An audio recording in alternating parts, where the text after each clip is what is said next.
আজকে বানাবো এইরকম সাইজের ভেটকি মাছ দিয়ে ফুলকপি আলু দিয়ে মাছের ঝোল। তো আমি কড়াইতে আরেকটা মাছ ভাজতে দিয়েছি, তো এক পিঠ হয়ে গেছে, অন্যদিকে ভাজবো। ভাজা হয়ে গেলে, ভালো করে ভাজা হয়ে গেলে আস্তে আস্তে তুলে নেব।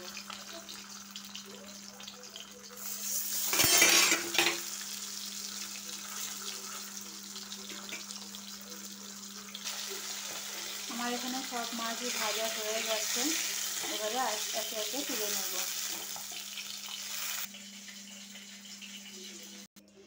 এরপরে তেলের মধ্যে দিয়ে দিচ্ছি ফুলকপি। একটুখানি ভাপিয়ে নিয়েছি যাতে ও গন্ধটা চলে যায়।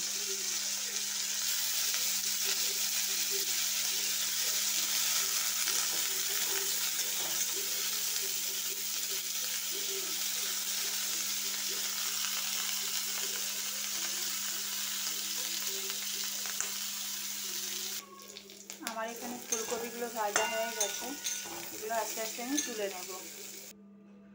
তেল গরম হয়ে গেছে, গরম তেলের মধ্যে আমি পেঁয়াজের কুচি দিয়ে দেব।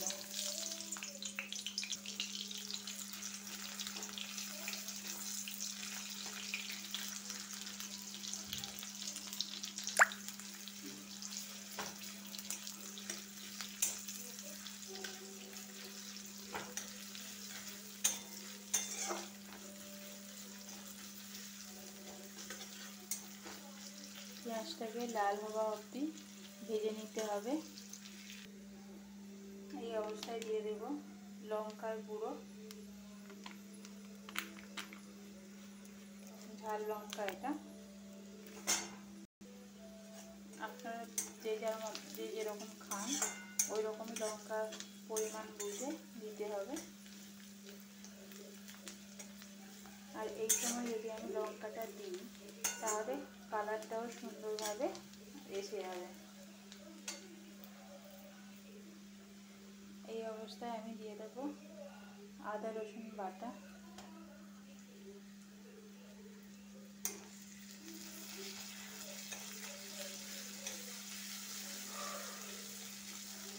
দিয়ে খানিকক্ষণ কষিয়ে নেব যাতে আদা রসুনের কাঁচা গন্ধটা চলে যায়।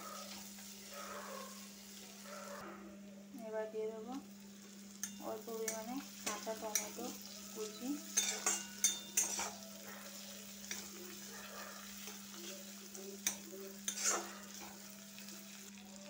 দিয়ে দিচ্ছি কিছু হলুদ। মশলাটা যাতে না পুড়ে যায় তার জন্য অল্প একটু জলও দিয়ে দেবো, এটা মশলার জল। ভালো করে নাড়িয়ে এটা মশলাটাকে বানিয়ে নেব। দিয়ে দেব আলু,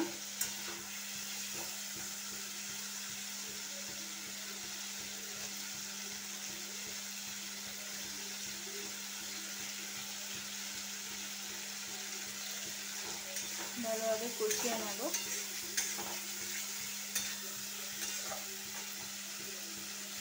দিয়ে দেব নুন,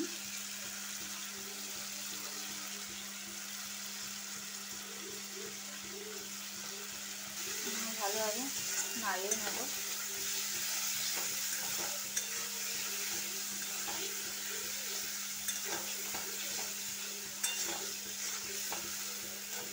দিয়ে দেব ফুলকপিগুলি যেগুলো ভেজে রেখেছিলাম।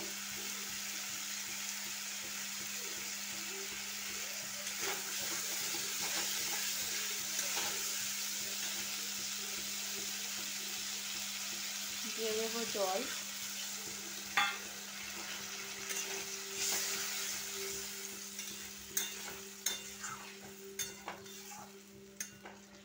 আরও কিছুটা জল দিয়ে দেব।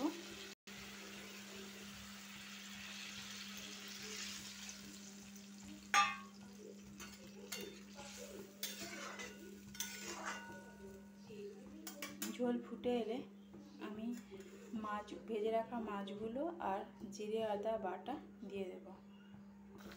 আচ্ছা, এখন আমার ঝোলটা ফুটছে, এরপর আমি দিয়ে দেবো ভেজে রাখা মাছগুলো।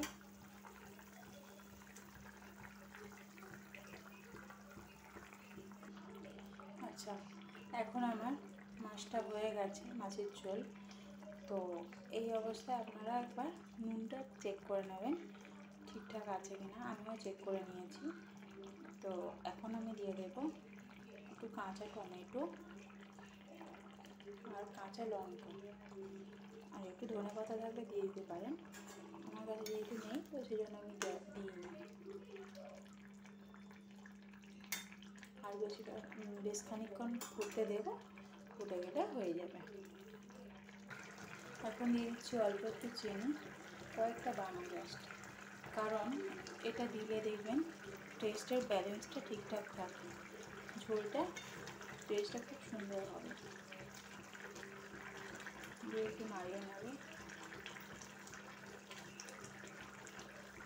এবার দিয়ে দিচ্ছি গরম মশলার গুঁড়ো অল্প।